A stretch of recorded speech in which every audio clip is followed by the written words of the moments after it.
Hi, I'm back. I'll be reading again from the Daily Audio Bible app. I'll be reading Job chapter 14 to 16.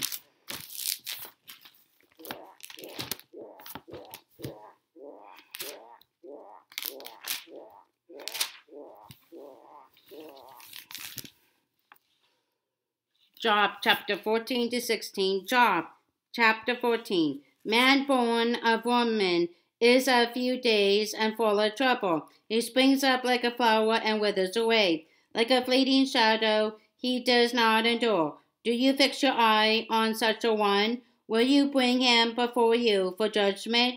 Who can bring what is pure from the impure? From the impure. No one. Man's days are determined. You have decreed the numbers of his months, and have set limits he cannot exceed.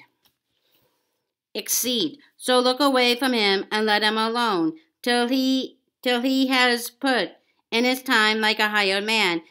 At least there is hope for a tree. If it is cut down, it will sprout again, and its new shoots will not fail. Its roots may grow old in the ground, and its stump die in the soil. Yet at the scent of water it will bud, and put forth shoots like a plant. But a man dies and is laid low. He breathes his last and is no more. As water disappears from the sea, or a riverbed becomes parched and dry, so man lies down and does not rise till the heavens are no more. Men will not awake or be roused from their sleep. If only you would hide me in the grave and conceal me till your anger is past. If only you would set me a time, and then remember me. If a man dies, will he live again? All the days of my heart's office, I will wait for my renewal to come. You will call, and I will answer you. You will long for the creature your hands are made. Solely then you will count my steps, but not keep track of my sin. My offenses will be sealed up in a bag. You will cover over my sin. But as the mountain erodes and crumbles, and as the rock is moved from its place, as water wears away stones and torrents wash away the soil, so you destroy man's hope. You overpower him once for all, and he is gone. You change his countenance and send him away. If his sons are honored, he does not know it. If they are brought low, he does not see it. He feels but the pain of his own body and mourns only for himself.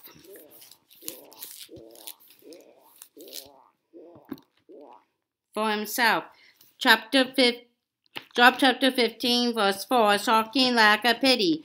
Job minds no words in his complaints against God. As a result, his friends criticize him for undermining pity and hindering devotion to God. Notably, in his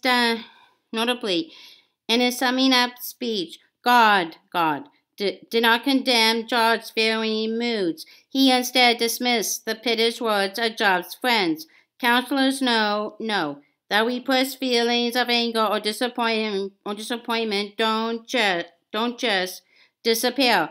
They usually fester inside and grow even more toxic. Job expresses his feelings openly, much to his friends' dismay.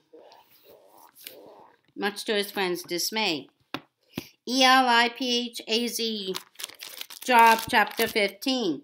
Then ELIPHAZ, the TEMANIT, replied, would a wise man answer with empty notions, or fill his belly with the heart east wind? Would he argue with useless words, with speeches that have no value? But you even undermine pity and hinder devotion to God. Your sin prompts your mouth. You adopt the tongue of the crafty. Your own mouth condemns you, not mine. Your own lips testify against you. Or you, the first man ever born? Were you brought forth before the hills? Before the hills. Do you listen in on God's counsel? Do you limit wisdom to yourself? What do you know that we do not know? What insights do you have that we do not have? The gray-haired and the aged are on our side, men, even older than your father. Are God's consolation is not enough for you? Words spoken gently to you? Why has your heart carry you away? And why do your eyes flash, so that you vent your rage against God and pour out such words from your mouth? What is man that he could be pure, or one born of woman that he could be righteous? If God places no trust in his holy ones, if even the heavens are not pure in his eyes, how much less man who is vile and corrupt, who drinks up evil like water? Listen to me, and I will explain to you. Let me tell you what I have seen, what wise men have declared,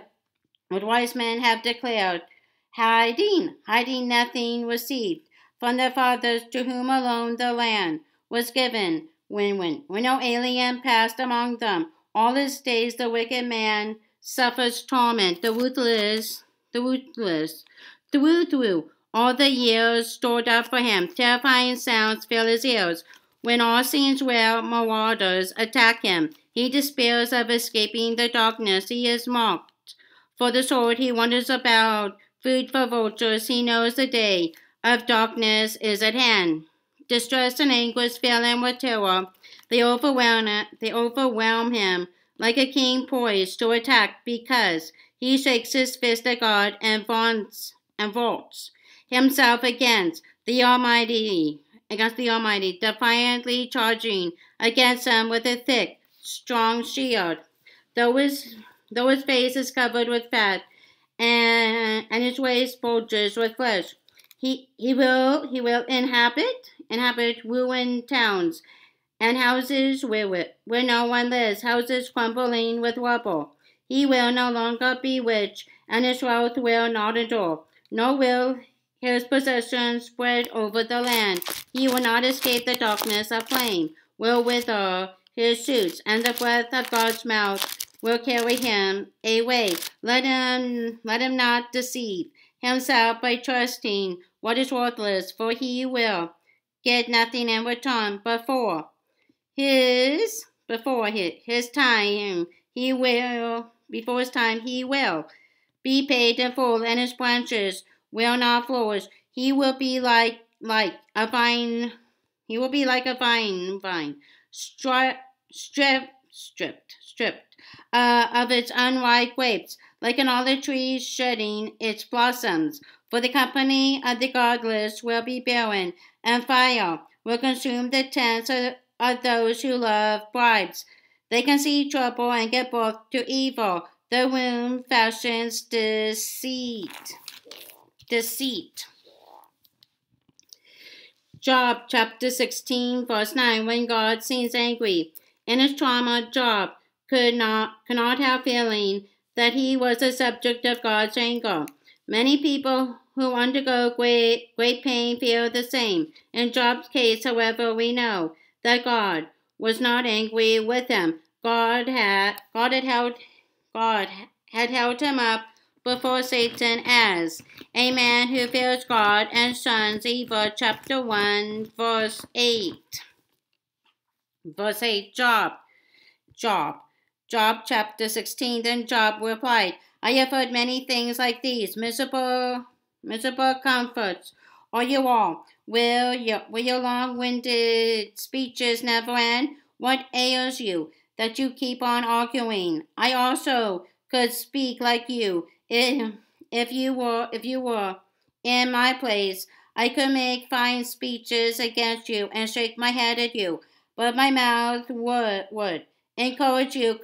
Comfort from my lips would bring you relief. Yet, if I speak, my pain is not relief, and if I refrain, it does not go away. Surely, O God, you have worn me out. You have devastated my entire household. You have bound me, and it has become a witness. My godliness rises up and testifies against me. God assails me and tells me in his anger and gnashes his teeth at me. My opponent fastens on me his piercing eyes. Men open their mouths to jeer at me. They strike my cheek in scorn and unite together against me. God has turned me over to evil men and thrown me into the clutches of the wicked. All was well with me, but he shattered me. He seized me by the neck and crushed me. He has made me his target. His archers surround me. Without pity, he pierces my kidneys and spills my gall, my Gall, on the ground again and again. Again and again he bursts upon me. He rushes at me like a warrior. I have sewed sackcloth over my skin and buried my brow in the dust. My face is red with weeping. Deep shadows ring my eyes. Yet my hands have been free of violence, and my prayer is pure. O earth, do not cover my blood. May my cry never be laid to rest. Even now my witness is in heaven. My advocate is on high. My intercessor is my friend as my eyes pour out tears to God on behalf of a man. He pleads with God as a man pleads for his friend. Only a few years will pass before I go on the journey of no return. Okay, that's all for now. Bye.